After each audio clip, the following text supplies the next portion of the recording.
Hello everyone, welcome to Anurag YT. आज का हमारा टॉपिक रहेगा भारतीय अर्थव्यवस्था। भारतीय अर्थव्यवस्था रिलेटेड जितने भी इम्पोर्टेंट क्वेश्चन हैं उन सबको कवर करेंगे। ये जो सीरीज है ये सुपर टेट एग्जाम के लिए चल रही है तथा इसके जो लगभग टॉपिक कंप्लीट हो चुके हैं। केवल 2 या 3 चैप्टर और शेष हैं, उनको भी जल्द कवर करवा दिया जाएगा। शुरू करते हैं।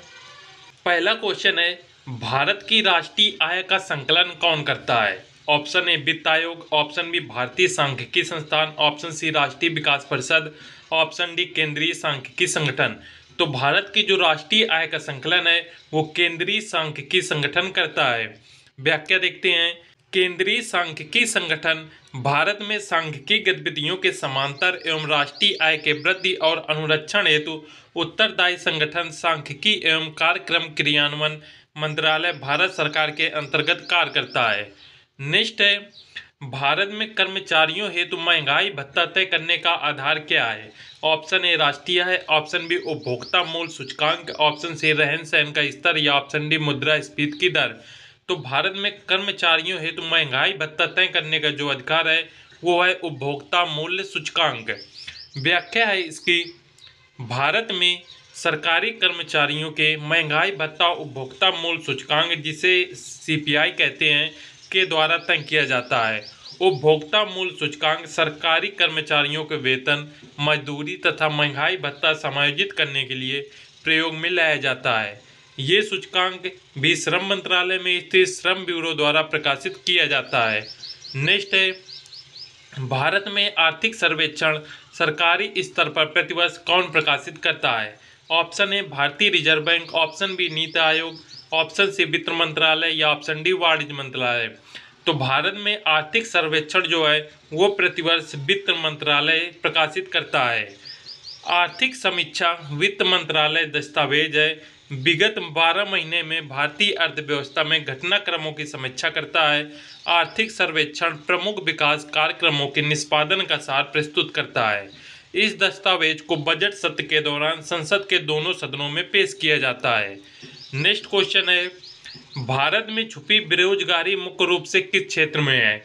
ऑप्शन ए कृषि क्षेत्र, ऑप्शन बी ग्रामीण क्षेत्र, ऑप्शन सी फैक्ट्री क्षेत्र या ऑप्शन डी शहरी क्षेत्र। तो भारत में जो छुपी बेरोजगारी है वो मुख्य रूप से कृषि क्षेत्र में है। राइट आंसर है ऑप्शन नंबर ए। छिपी हुई बेरोजगारी से आशय है कि जिसकी सीमांत उत्पादकता शून्य हो। छिपी हुई बेरोजगारी की अवधारणा प्रोफेसर नस्क ने दी थी। छिपी हुई बेरोजगारी प्रायः कृषि क्षेत्र में दिखाई देती है। छिपी हुई बेरोजगारी से आशय है कि देखने में तो रोजगार परक लगते हैं लेकिन वास्तव में वो बेरोजगार होते हैं। भारत में बेरोजगारी की समस्या बहुत गंभीर है। वर्ष 2009 से 10 में बेरोजगारी लगभग 9.3% थी। 2011 से 12 में बेरोजगारी 3.8% थी। 2012 से 2013 के मध्य बेरोजगारी 4.7% थी और 2013 से 14 के मध्य बेरोजगारी 4.9% थी। इसके साथ ही 2015 से 16 के पिछले 5 सालों में सर्वाधिक लगभग 5% है। बेरोजगारी की समस्या सर्वाधिक जो होती है वो ग्रामीण क्षेत्रों में है। नेक्स्ट है, लॉरेंज वक्र क्या दर्शाता है? ऑप्शन ए मुद्रास्फीति, ऑप्शन बी बेरोजगारी, ऑप्शन सी आय वितरण या ऑप्शन डी गरीबी। तो जो लॉरेंज वक्र है ये आय वितरण को दर्शाता है। व्याख्या है, लॉरेंज वक्र के माध्यम से आय वितरण को दर्शाया जाता है। ये वक्र कुल आय व आय प्राप्तकर्ताओं के मध्य व्याप्त विषमता को दर्शाता है। इस वक्र के अनुसार ये दर्शाया जाता है कि देश के कुल आय में 50% या 60% आबादी को कितना भाग मिल रहा है तथा 5% या 10% धनी लोगों को कितना प्रतिशत इसमें हिस्सा मिल रहा है। जबकि मुद्रास्फीति बाजार की ऐसी स्थिति है जिसमें मुद्रा का मूल्य गिरता है तथा वस्तु की कीमत स्तर में वृद्धि होती है। नेक्स्ट क्वेश्चन है, भारत की कितनी प्रतिशत आबादी कृषि कार्यों में संलग्न है? Option A 85%, option B 70%, option C 55% या ऑप्शन डी 40%। तो भारत की जो आबादी है वो कृषि कार्यों में जो संलग्न है वो है 55% आबादी कृषि कार्यों में संलग्न है। भारतीय अर्थव्यवस्था एक कृषि प्रधान है। इसके समस्त जनसंख्या का 59% भाग कृषि कार्य से जुड़ी है। भारत के कुल श्रम शक्ति का लगभग 55% भाग कृषि में लगा हुआ है। CSO द्वारा जारी नई श्रृंखला आधार वर्ष 2011-12 के अनुसार वर्ष 2014-15 में देश के सकल जो घरेलू उत्पाद अर्थात जीडीपी में कृषि क्षेत्र का जो योगदान है वो 17.4% था। नेक्स्ट क्वेश्चन है, वे वस्तुएं जिनकी कीमत बढ़ने पर खपत भी बढ़ जाती है उन्हें हम क्या कहते हैं? ऑप्शन ए अत्यावश्यक वस्तुएं, ऑप्शन बी पूंजीगत वस्तुएं, ऑप्शन सी विलासिता वस्तुएं या ऑप्शन डी गिफिन वस्तुएं। तो ऐसी वस्तुएं जिनकी यदि कीमत बढ़ती है तो उनकी खपत में भी बढ़त हो जाती है, तो ऐसी वस्तुओं को हम गिफिन वस्तुएं कहते हैं। वे वस्तुएं जिनकी खपत कीमत के साथ बढ़ जाती है गिफिन वस्तुएं कही जाती हैं। सर रॉबर्ट गिफिन ने सिद्ध किया कि ब्रेड की कीमत बढ़ जाने पर भी उपभोक्ता मांस, सब्जी आदि महंगी वस्तुओं को त्याग कर ब्रेड को ही खरीद करते हैं, अतः ब्रेड एक गिफिन वस्तु बन जाती है। अर्थात इसका मतलब है कि जो कोई वस्तु, मान लीजिए एक वस्तु है जो 5 रुपए की मिल रही है, उसकी कीमत बढ़ के इस समय 8 रुपए हो गई, किंतु जो मनुष्य है वो पहले भी इसी वस्तु को खाता था और इसके जो कीमत है वो बढ़ जाने के बाद भी यही वस्तु वो उपयोग में ला रहा है। तो ऐसी वस्तुएं जो हैं, ऐसी वस्तुएं गिफिन वस्तुएं कहलाती हैं। नेक्स्ट है, 14वें वित्त आयोग ने कर वसूली से होने वाली निवल आय में राज्यों का हिस्सा 32% से बढ़ाकर कितने % करने की सिफारिश की? Option A 35%, option B 40%, option C 42% या ऑप्शन डी 45%। तो इस क्वेश्चन का राइट आंसर है ऑप्शन नंबर सी 42%। व्याख्या है इसकी, 14वें वित्त आयोग का गठन 2 जनवरी 2013 को आरबीआई के पूर्व गवर्नर वाई रेड्डी की अध्यक्षता में किया गया। इसने केंद्र सरकार के कर संग्रह में से राज्यों को मिलने वाली 32% हिस्सेदारी में 10% की वृद्धि करते हुए 42% करने की सिफारिश की और जिसे केंद्र सरकार ने स्वीकार। नेक्स्ट है, मुद्रा क्या है? ऑप्शन ए विकास और पुनर्विरजित एजेंसी, ऑप्शन बी कृषि बीमा योजना, ऑप्शन सी खोजा गया नया ग्रह या ऑप्शन डी शहरी नगरीकरण के लिए विकास और नियामक प्राधिकरण। तो जो मुद्रा एक विकास और पुनर्वित्त एजेंसी है, इसकी व्याख्या देखते हैं। सूक्ष्म उद्योगों को वित्तीय सहायता उपलब्ध कराने हेतु धनहीन को धन प्रदान करने के लक्ष्य के साथ 8 अप्रैल 2015 को प्रधानमंत्री मुद्रा योजना का शुभारंभ किया गया। इस योजना के तहत मुद्रा का फुल फॉर्म है micro units developments and refinance agency का गठन किया गया। नेक्स्ट है, प्रधानमंत्री जन धन योजना क्या है? ऑप्शन ए देश में वित्तीय समावेश को बढ़ावा देना, ऑप्शन बी देश के गरीब लोगों को ऋण दिलाना, ऑप्शन सी निर्वासित समूह को वित्तीय सहायता उपलब्ध कराना या ऑप्शन डी पिछड़े क्षेत्रों की महिलाओं को प्रोत्साहित करना। तो जो प्रधानमंत्री जन धन योजना है ये देश में वित्तीय समावेश को बढ़ावा देना इसका उद्देश्य है। व्याख्या है इसकी, देश में सभी परिवारों को बैंकिंग सेवाएं उपलब्ध कराने के लिए प्रधानमंत्री जन धन योजना शुरू की गई। इसका मुख्य उद्देश्य वित्तीय समावेश को बढ़ावा देना है। नेक्स्ट क्वेश्चन है, प्रधानमंत्री मुद्रा योजना की किसके नेतृत्व में घोषणा की गई? Option A Jawaharlal Nehru, option B Indira Gandhi, option C Narendra Modi या ऑप्शन डी मनमोहन सिंह। तो प्रधानमंत्री मुद्रा योजना की नरेंद्र मोदी के नेतृत्व में इसकी घोषणा की गई थी। प्रधानमंत्री नरेंद्र मोदी ने 8 अप्रैल 2015 को सूक्ष्म एवं लघु उद्योगों को वित्तीय मदद उपलब्ध कराने के लिए मुद्रा बैंक या फिर मुद्रा योजना, जिसे micro units development and refinance agency अर्थात मुद्रा की शुरुआत की। देश के लगभग 6 करोड़ कारोबारियों को ध्यान में रखकर मुद्रा बैंक शुरू करने का भी फैसला किया गया। नेक्स्ट है, भारत में निम्नलिखित में से कौन सा कर राज्य सरकार द्वारा वसूला जाता है? ऑप्शन ए शराब पर आबकारी शुल्क, ऑप्शन बी पूंजीगत अभिलाभ कर, ऑप्शन सी सीमा शुल्क या ऑप्शन डी निगम कर। तो भारत में जो राज्य सरकार द्वारा वसूला जाता है वो कर है शराब पर आबकारी शुल्क। व्याख्या देखते हैं, कर एक प्रकार का अनिवार्य भुगतान है जो उस व्यक्ति को अनिवार्य रूप से सरकार को देना पड़ता है, जो कर आधार से संबंधित होता है तथा जिसके बदले करदाता को आवश्यक रूप से कोई लाभ नहीं प्राप्त होता। कर आधार से आशय उससे है जिसको आधार बनाकर लगाया जाता है। जैसे आयकर का कर आधार है। कर 2 प्रकार के होते हैं, पहला होता है प्रत्यक्ष कर, दूसरा होता है अप्रत्यक्ष। प्रत्यक्ष कर जो राज्य सरकार द्वारा लगाया जाता है, इसमें भू राजस्व, कृषि आय पर कर, व्यवसाय कर, पद पर, जबकि जब राज्य सरकार के अप्रत्यक्ष कर में बिक्री कर, स्टाम्प शुल्क, वाहनों पर कर, विज्ञापन पर कर, शिक्षा उपकर, शराब पर आबकारी शुल्क इत्यादि हैं। अर्थात प्रत्यक्ष कर वो कर होता है जो राज्य सरकार द्वारा लगाया जाता है, जिसमें भू राजस्व, कृषि, व्यवसाय या फिर अन्य कर आते हैं। जबकि अप्रत्यक्ष कर वो कर होता है जो राज्य सरकार द्वारा लगाया जाता है। इन अप्रत्यक्ष करों के अंतर्गत बिक्री कर, स्टाम्प शुल्क कर, विज्ञापन शुल्क, शिक्षा कर तथा शराब पर ये है आबकारी शुल्क, ये सभी अप्रत्यक्ष कर के अंतर्गत आते हैं। नेक्स्ट है पैतृक संपत्ति पर जो कर लगाया जाता है उसे क्या कहते हैं। ऑप्शन ए उत्पाद कर, ऑप्शन बी जायदाद कर, ऑप्शन सी उपहार कर या ऑप्शन डी बिक्री कर। तो पैतृक संपत्ति पे जो कर लगाया जाता है उसे जायदाद कर कहते हैं। व्याख्या है इसकी। संपत्ति और उत्तराधिकारियों विषयों करों के निर्धारण के लिए संविधान द्वारा केंद्रीय शासन को प्रदत्त विशेष अधिकारियों के अधीन केंद्रीय शासन ने संपदा शुल्क अधिनियम पारित कर सन 1953 में प्रथम बार संपदा शुल्क का उद्ग्रहण किया था। ये शुल्क इंग्लैंड में निर्धारित संपदा शुल्क पर आधारित है। किसी व्यक्ति की मृत्यु पर उसके उत्तराधिकारियों को मिली या मिलने वाली संपूर्ण संपत्ति के प्रधान मूल्य पर जो जायदाद कर लिया जाता है, प्रधान मूल्य से अप्राय उस मूल्य से है जितने में मृत व्यक्ति की संपत्ति खुले बाजार में बेची जा सकती है। नेक्स्ट क्वेश्चन है, निम्नलिखित में से कौन सा कर केवल राज्य सरकार द्वारा लगाया जाता है। ऑप्शन ए संपत्ति कर, ऑप्शन बी मनोरंजन कर, ऑप्शन सी आय कर या ऑप्शन डी उपहार कर। तो जो कर केवल राज्य सरकार द्वारा लगाया जाता है वो है मनोरंजन कर। मनोरंजन कर राज्य सरकार द्वारा लगाए जाने वाला कर है। ये कर भारत देश के हर राज्यों में मनोरंजन जैसे सिनेमाघर, स्टेडियम, विशेष त्योहार आदि पर लगाया जाता है, जो कि पूर्णतः राज्य सरकार की देखरेख में होता है। नेक्स्ट है, प्रत्यक्ष कर का मुख्य रूप से प्रभाव किस पर पड़ता है। ऑप्शन ए खाद्य पदार्थों की कीमतों पर, ऑप्शन बी उपभोक्ता वस्तुओं पर, ऑप्शन सी पूंजीगत माल पर या ऑप्शन डी आय पर। तो प्रत्यक्ष कर का जो मुख्य रूप से प्रभाव है ये आय पर पड़ता है। प्रत्यक्ष कर का मुख्य रूप से प्रभाव आय पर पड़ता है, खाद्य पदार्थों की कीमतों पर, उपभोक्ता वस्तुओं पर तथा पूंजीगत माल पर भी कारोबार का प्रभाव पड़ता है। नेक्स्ट क्वेश्चन है, निम्नलिखित में से कौन सा कर केंद्र द्वारा लगाया जाता है और राज्यों के साथ नहीं बांटा जाता। ऑप्शन ए बिक्री कर, ऑप्शन बी उत्पाद शुल्क, ऑप्शन सी निगम कर या ऑप्शन डी आय कर। तो ये कर होता है निगम कर। राइट आंसर है ऑप्शन नंबर सी।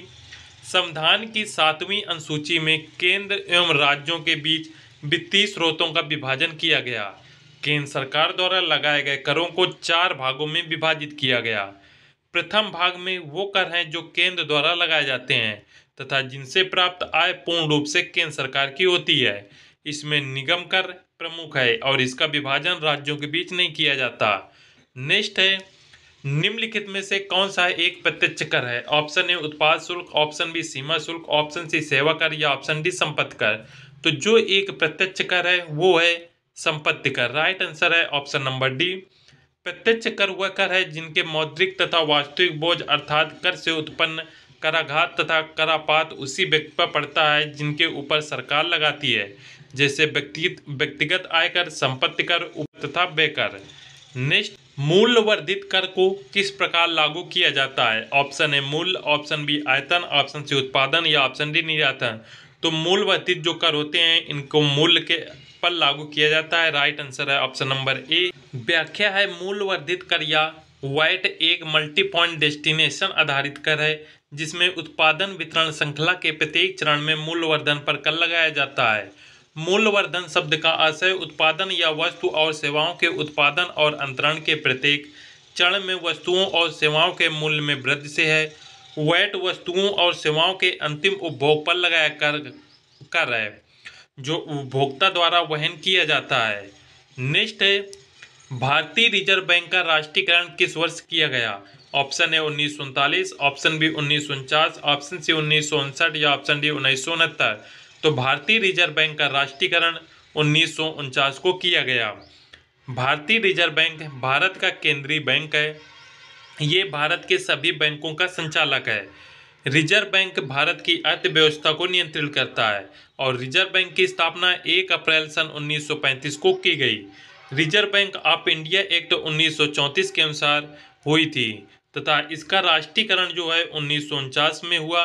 प्रारंभ में इसका केंद्रीय कार्यालय कोलकाता में था जो सन 1937 में मुंबई आ गया। नेक्स्ट है, इनमें से कौन एक भारतीय बैंक नहीं है। Option A Axis bank, option B HDFC bank, option C ICICI bank या ऑप्शन डी एचएसबीसी बैंक। तो जो एक भारतीय बैंक नहीं है वो है HSBC bank. Axis bank, HDFC bank और आईसीआईसीआई बैंक जो है ये भारतीय बैंक हैं। व्याख्या देखते हैं। एचसीएफबी बैंक की स्थापना 15 अगस्त 1836 में बर्मिंघम यूनाइटेड किंगडम में की गई थी। ये विदेशी बैंक है। जबकि एक्सिस बैंक जिसकी स्थापना 1997 में हुई और एक्सिस बैंक का जो मुख्यालय है वो मुंबई में है। एचडीएफसी बैंक की स्थापना 1994 में हुई और एचडीएफसी का मुख्यालय मुंबई में स्थित है। जबकि आईसीआईसीआई बैंक की स्थापना 1994 में हुई और इसका मुख्यालय भी मुंबई में स्थित है। और ये तीनों एक भारतीय बैंक हैं। नेक्स्ट है, आरबीआई का मुख्यालय कहाँ है? Option A Delhi, option B Kanpur, option C Mumbai या ऑप्शन डी नासिक। जो आरबीआई का मुख्यालय है ये मुंबई में स्थित है। भारतीय रिजर्व बैंक भारत का एक केंद्रीय बैंक है। रिजर्व बैंक भारत की अर्थव्यवस्था को नियंत्रित करता है। इसकी स्थापना 1 अप्रैल सन 1935 को reserve bank of India act 1934 के अनुसार हुई। प्रारंभ में इसका मुख्यालय कोलकाता में था जो 1937 में मुंबई आ गया। पहले ये एक निजी बैंक था परंतु 1949 में भारत सरकार का ये उपक्रम बन गया। नेक्स्ट है, क्षेत्रीय ग्रामीण बैंक किसके द्वारा प्रायोजित होते हैं? ऑप्शन ए राष्ट्रीयकृत वाणिज्य बैंक, ऑप्शन बी भारतीय reserve Bank, option C State Bank of India या ऑप्शन डी भारत सरकार। तो जो क्षेत्रीय ग्रामीण बैंक हैं ये राष्ट्रीयकृत वाणिज्य बैंक द्वारा प्रायोजित किए जाते हैं। क्षेत्रीय ग्रामीण बैंक की स्थापना विशेषकर दूर दराज के ग्रामीण क्षेत्रों के उन लोगों को बैंकिंग सुविधाएं पहुंचाने के उद्देश्य से की गई हैं। क्षेत्रीय ग्रामीण बैंकों का स्वामित्व भारत सरकार एवं संबंधित राज्य सरकार तथा इसके प्रवर्तक बैंकों के पास है। क्वेश्चन है, भारतीय मुद्रा का नया प्रतीक चिन्ह किसके डिजाइन किया था? Option A Santosh Kumar, option B YV Reddy, option C Uday Kumar या ऑप्शन डी डॉक्टर रंगराजन। तो भारतीय मुद्रा का जो नया डिजाइन है ये उदय कुमार ने डिजाइन किया था। भारतीय मुद्रा का नए प्रतीक चिन्ह का डिजाइन उदय कुमार ने किया था। उदय कुमार धर्मलिंगम, चेन्नई, तमिलनाडु के निवासी हैं। ये आईआईटी गुवाहाटी में असिस्टेंट प्रोफेसर हैं। नेक्स्ट क्वेश्चन है, भारतीय रिजर्व बैंक के प्रथम भारतीय गवर्नर कौन थे? Option A CD Deshmukh, option B Sachindra Rai, option C S C Mukherjee या ऑप्शन डी इनमें से कोई नहीं। तो भारतीय रिजर्व बैंक के प्रथम भारतीय गवर्नर जनरल थे वो थे CD Deshmukh. Reserve bank of India के पहले भारतीय गवर्नर सीडी देशमुख थे जो 11 अगस्त 1943 से 30 जून 1949 तक थे। रिजर्व बैंक ऑफ इंडिया के प्रथम गवर्नर जो हैं वो सर ओसबर्न थे जो 1 अप्रैल 1935 से 30 जून 1935 तक थे। वर्तमान में भारतीय रिजर्व बैंक गवर्नर जो हैं उर्जित पटेल हैं जो 4 सितंबर 2016 से कार्यभार हैं, जिन्होंने रघुराम राजन का स्थान लिया है। किंतु इस समय जो भारतीय रिजर्व बैंक के गवर्नर है वो चेंज हो चुके हैं, आप गूगल में सर्च कर लें। नेक्स्ट है, निम्नलिखित में से कौन सी पूंजीवादी अर्थव्यवस्था की विशेषता नहीं है? ऑप्शन ए निजी संपत्ति का अधिकार, ऑप्शन बी प्रतियोगिता होना, ऑप्शन सी सेवा प्रयोजन या ऑप्शन डी उपभोक्ताओं को चुनाव की स्वतंत्रता। तो जो पूंजीवाद अर्थव्यवस्था नहीं है वो है सेवा प्रयोजन। व्याख्या है इसकी, जिस अर्थव्यवस्था में लाभ की भावना से कार्य किया जाए उसे पूंजीवाद अर्थव्यवस्था कहते हैं। इसमें किसी वस्तु का मूल्य निर्धारक बाजारू शक्तियों या मांग और पूर्ति के द्वारा होता है। अमेरिका सबसे बड़ा पूंजीवादी अर्थव्यवस्था वाला देश है। नेक्स्ट है, व्यापार संतुलन, बैलेंस ऑफ ट्रेड किन दोनों के बीच का अंतर है? ऑप्शन ए देश की आय और व्यय का, ऑप्शन बी देश के निर्यात और आयात का, ऑप्शन सी देश का कर राजस्व और खर्च का या ऑप्शन डी देश के पूंजी प्रवाह और बहिर्वाह का। तो जो व्यापार संतुलन है ये देश के निर्यात और आयात के बीच का अंतर है। व्याख्या है, व्यापार संतुलन एक देश के अंतर्राष्ट्रीय व्यापार को परिभाषित करता है।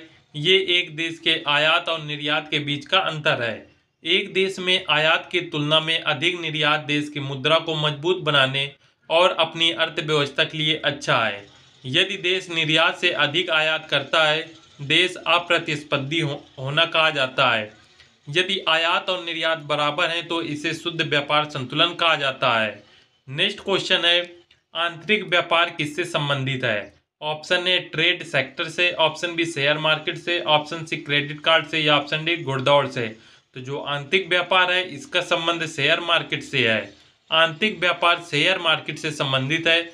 आंतरिक व्यापार को इनसाइडर ट्रेडिंग भी कहा जाता है। वे लोग जो किसी कंपनी या संगठन के डायरेक्टर हों या उच्च रैंकिंग के अधिकारी हों या ऐसे लोग जिनके पास कंपनी का 10% से भी अधिक शेयर हो, उन्हें इनसाइडर कहा जाता है। इनके पास कंपनी के संगठन की गोपनीय सूचनाएं होती हैं। इसका लाभ उठाकर वे जो ट्रेंडिंग व्यापार करते हैं उसे आंतरिक व्यापार कहते हैं। नेक्स्ट क्वेश्चन है, संकल्प परियोजना किस परियोजना से आरंभ की गई थी? ऑप्शन ए निरक्षरता उन्मूलन के लिए, ऑप्शन बी पोलियो उन्मूलन के लिए, ऑप्शन सी एड्स HIV समाप्त करने के लिए या ऑप्शन डी बेरोजगारी समाप्त करने के लिए। जो संकल्प परियोजना थी ये एड्स अर्थात HIV समाप्त करने के लिए शुरू की गई। संकल्प परियोजना एड्स समाप्त करने के लिए आरंभ की गई। ये परियोजना एम्प्लॉइज स्टेट इंश्योरेंस कॉरपोरेशन तथा Hindustan latex family planning promotion trust के द्वारा एड्स से जागरूकता के लिए चलाया गया कार्यक्रम है। नेक्स्ट है, प्रधानमंत्री उज्ज्वला योजना किससे संबंधित है? ऑप्शन ए सामाजिक रूप से पिछड़े वर्गों को LPG गैस के वितरण से, ऑप्शन बी अनुसूचित जाति और अनुसूचित जनजाति के सदस्यों को निःशुल्क बिजली के कनेक्शन देने से, ऑप्शन सी बच्चों को बृहद स्तर पर प्रतिरक्षण के अभियान से या ऑप्शन डी इनमें से कोई नहीं। जो उज्ज्वला योजना है इसका संबंध सामाजिक रूप से पिछड़े वर्गों को LPG गैस के वितरण से है। व्याख्या है, उज्ज्वला योजना प्रधानमंत्री नरेंद्र मोदी द्वारा प्रारंभ की गई, जिसके अंतर्गत 5 करोड़ BPL धारक परिवार को गैस दिए जाने की योजना है। इसके लिए 800 करोड़ रुपए का प्रस्ताव दिया गया। यह योजना मुख्य रूप से भारत सरकार के पेट्रोलियम और प्राकृतिक गैस मंत्रालय द्वारा चलाया जा रहा। नेक्स्ट है, स्वर्ण जयंती शहरी रोजगार योजना SJSRY का मुख्य उद्देश्य किस प्रकार के रोजगार के अवसर उत्पन्न करना है? ऑप्शन ए शहरी क्षेत्रों में स्वरोजगार और मजदूरी रोजगार दोनों, ऑप्शन बी केवल शहरी क्षेत्रों में स्वरोजगार, ऑप्शन सी केवल शहरी क्षेत्रों में मजदूरी रोजगार या ऑप्शन डी इनमें से कोई नहीं। तो स्वर्ण जयंती शहरी रोजगार योजना का उद्देश्य जो है वो शहरी क्षेत्रों में स्वरोजगार और मजदूरी रोजगार दोनों के अवसर उत्पन्न करना है। व्याख्या है, स्वर्ण जयंती शहरी रोजगार योजना भारत सरकार का एक उपक्रम है जो 1 दिसंबर 1997 से लागू किया गया। इस योजना के अंतर्गत शहरी क्षेत्रों में रोजगार, स्वरोजगार या मजदूरी रोजगार दोनों के अवसर उत्पन्न कराना है। नेक्स्ट है, स्वर्ण जयंती ग्राम स्वरोजगार योजना पुनर्गठित होकर अब क्या हो गई? ऑप्शन ए प्रधानमंत्री रोजगार योजना, ऑप्शन बी राष्ट्रीय ग्रामीण आजीविका mission, option C Jawahar Gram Samriddhi योजना या ऑप्शन डी संपूर्ण ग्रामीण रोजगार योजना। जो पहले स्वर्ण जयंती ग्राम स्वरोजगार योजना का नाम बदलकर वर्तमान समय में राष्ट्रीय ग्रामीण आजीविका मिशन कर दिया गया। व्याख्या है, गरीब परिवारों के लिए परिसंपत्तियों के सृजन तथा स्वरोजगार हेतु ग्रामीण विकास मंत्रालय भारत सरकार द्वारा 1980 में समेकित ग्रामीण विकास कार्यक्रम IRDP की शुरुआत की गई। वर्ष 1999 में IRDP को स्वर्ण जयंती ग्राम स्वरोजगार योजना के रूप में परिवर्तित किया गया।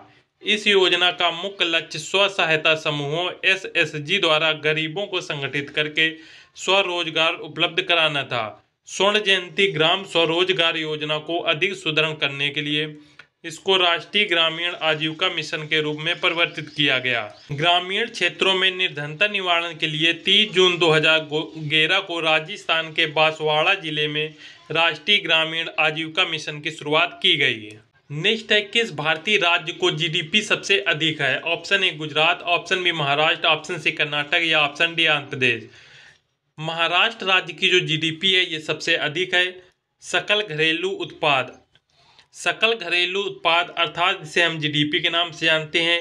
GDP देश की सीमा के अंदर, देश की भौगोलिक सीमाओं के भीतर किसी दी हुई समय अवधि या समानता 1 वर्ष में उत्पादित अंतिम वस्तुओं तथा सेवाओं का कुल मौद्रिक मूल्य होता है।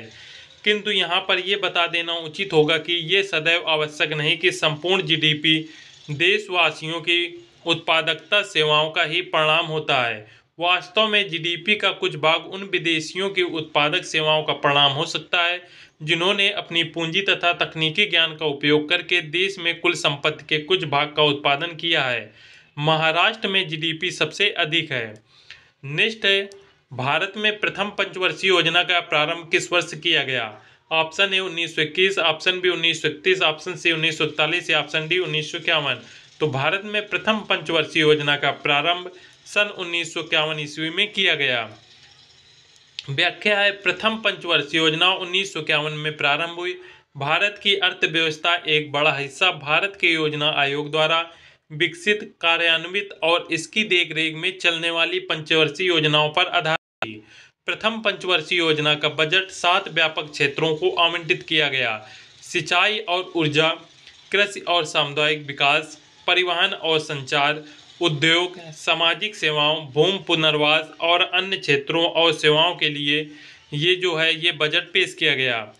नेक्स्ट है, भारत में लिंग अनुपात की गणना कैसे की जाती है? ऑप्शन ए प्रति 1000 स्त्रियों पर पुरुषों की संख्या, ऑप्शन बी प्रति 1000 पुरुषों पर स्त्रियों की संख्या, ऑप्शन सी प्रति 100 स्त्रियों पर पुरुषों की संख्या, ऑप्शन डी प्रति 100 पर स्त्रियों की संख्या।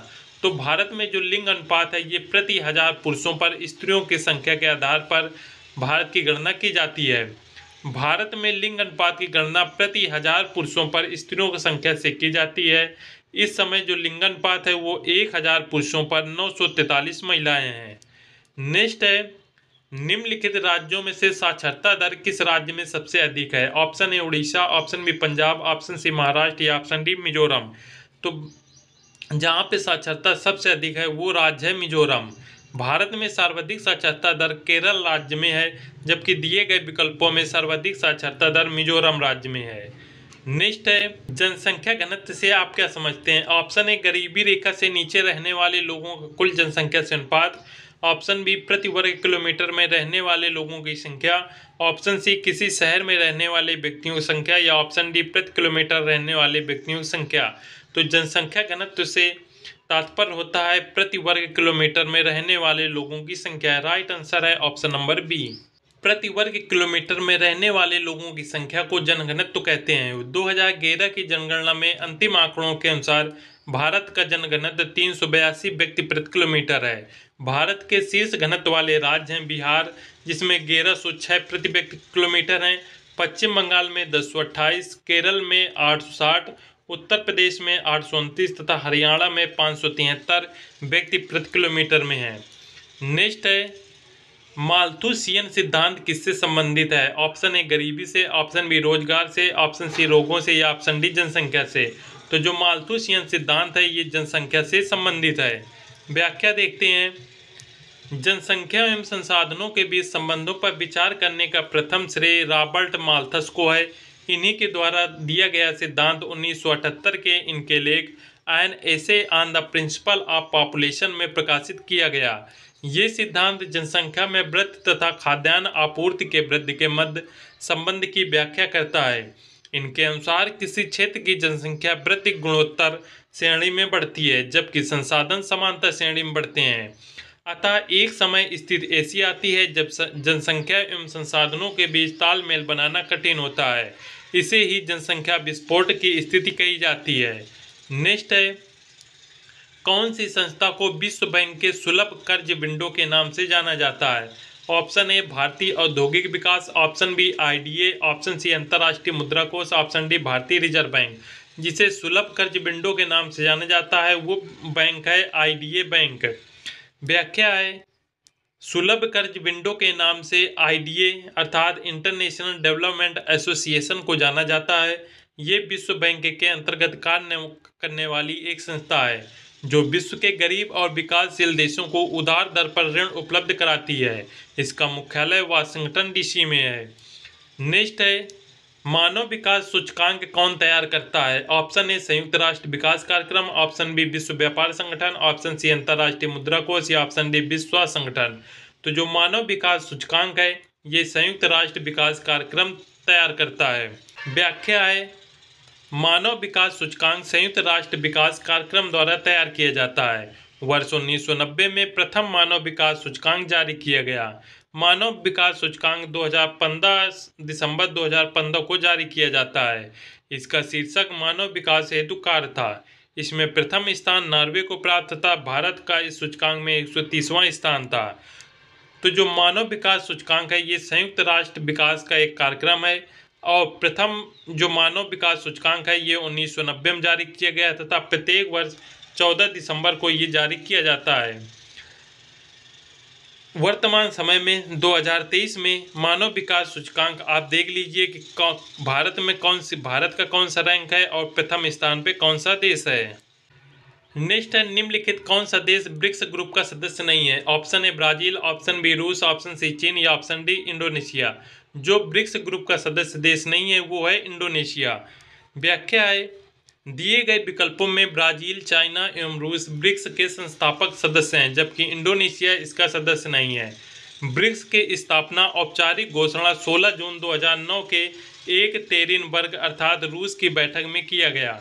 ज्ञात है कि भारत भी इसके संस्थापक सदस्यों में से एक है जबकि दक्षिण अफ्रीका को 2011 में सान्या बैठक चीन में जो बैठक हुई थी उसमें शामिल किया गया था।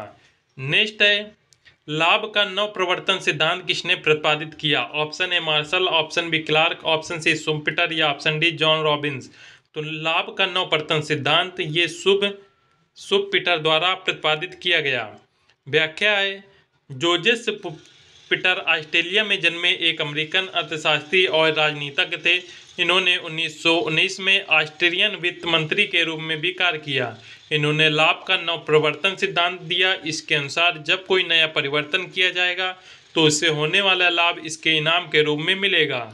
नेक्स्ट है, अमर्त्य सेन ने किस क्षेत्र में नोबेल पुरस्कार जीता। ऑप्शन ए सूक्ष्म अर्थशास्त्र, ऑप्शन बी कल्याण अर्थशास्त्र, ऑप्शन सी आर्थिक विकास मॉडल या ऑप्शन डी निवेश उत्पाद मॉडल। तो अमर्त्य सेन ने जो नोबेल पुरस्कार जीता था वो कल्याण अर्थशास्त्र के क्षेत्र में जीता।